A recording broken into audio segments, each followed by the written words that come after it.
Math will definitely be different this week as we are going to be working on reviewing and preparing ourselves for our integer test that will be on Thursday. You guys did a great job last week with adding, subtracting, multiplying, dividing integers, with working with integers in standard form, and using BEDMAS. So today I'm going to be reviewing all the material that will be on the test for Thursday. And your task for today is just to review. Tomorrow, I will put on Google Classroom a practice test, something similar to what we would do in class when we would do a review. So I will put that on tomorrow, so that's Tuesday. Wednesday will be an opportunity for you to continue to review, and then Thursday will be the actual test. The test, again, will be done on Google Classroom. It'll be something very similar to the practice test, which is why I'm giving you a practice test. So today, let's review all the material that will be on the test for Thursday. So this is our integer test.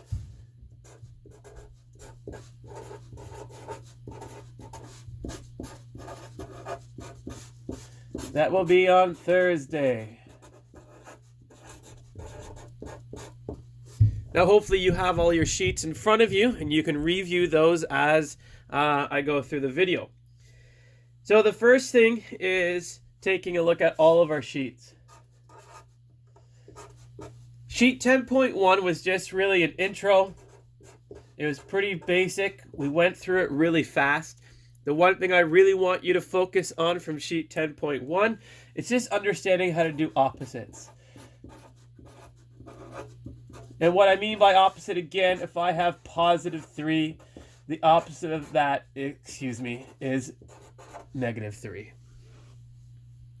So that's it from sheet 10.1. Pretty basic.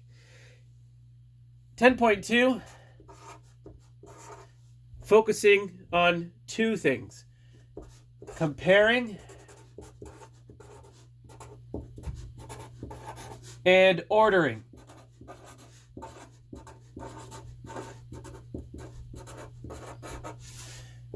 So comparing is simple. If you take a look at sheet 10.2, it's questions like, what integer is higher? What integer is smaller? Which integer is greater? Things like that.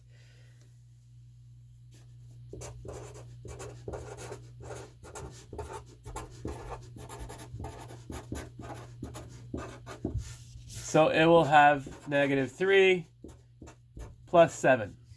And I'll ask you which one's larger, which one's smaller, and you'll be able to do that. Ordering is where it will give you a set of integers and want you to order them from the smallest to the greatest or the greatest to the smallest. So take a look at that. It's simply ordering them. I'm writing ordering beside ordering. I know, it makes a lot of sense. So just take a look at that. So it's listing them, greatest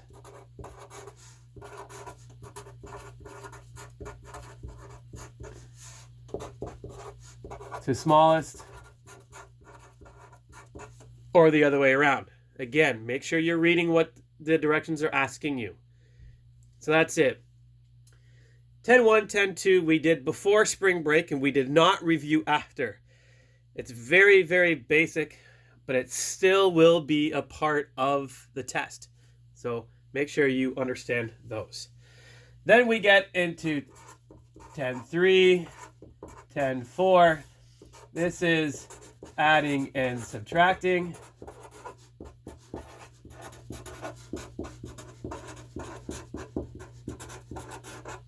And we did review that, and you guys did do great on that. There's not a lot for me to say about that. Just a reminder, for subtracting,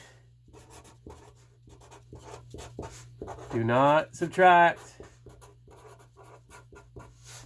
Add the opposite.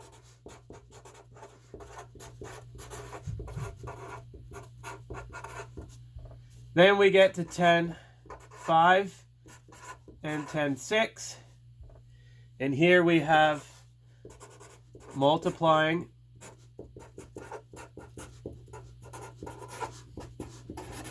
and dividing. Both of these use our box. Plus, plus, minus, minus, a plus. So it's times or divide. It's the same thing. Plus and a plus is a positive. Positive and negative is a negative. Negative and a positive is a negative. Negative and a negative is a positive. It's the same thing. Remember, the same symbols are good. Different symbols are bad. And they are both solved in our two-step process. Our two-step process talks about, number one, figure out the symbol.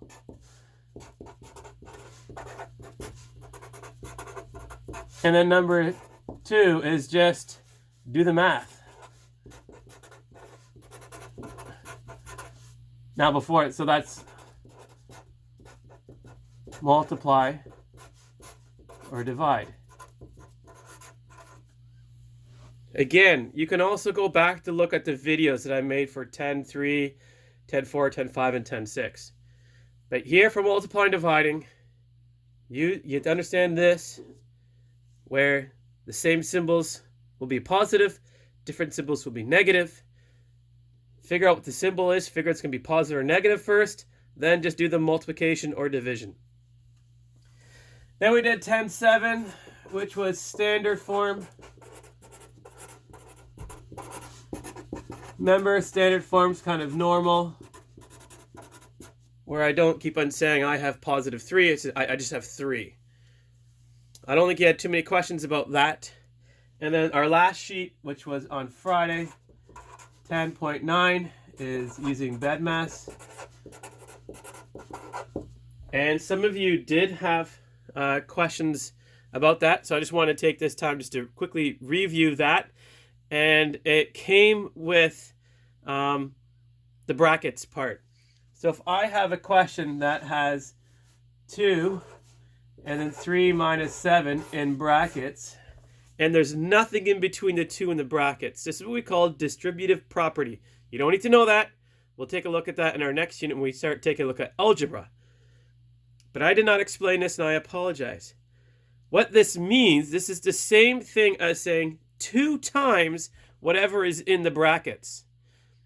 But because there's no multiplication sign, it's 2 and then a bracket, the 2 actually physically is kind of part of the bracket. So when we're solving our b first, we need to solve this. So I would solve that. 3 minus 7 is negative 4. And now I have 2 times negative 4, which is negative 8. And I would need to do this first before I did anything else. So there were some questions. I will put some of these questions onto our practice test as well, and you can take a look at that. Just another thing also with exponents.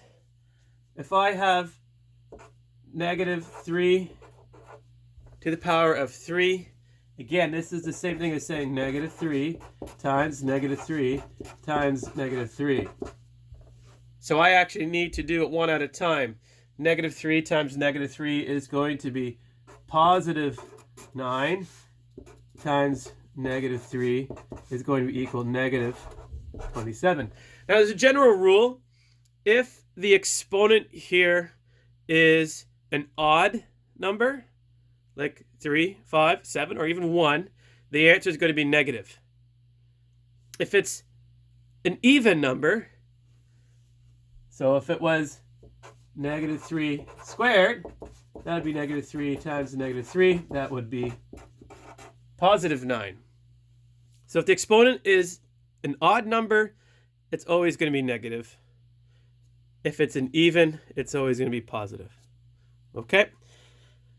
Let me know if you have any questions specifically on this BEDMAS type stuff. I know we had some questions there. Today, just study, review the material, especially 10.1, 10.2. I know it's not a lot, but it's from quite a while ago. That's it. No quiz today. And then tomorrow I'll give you your practice test.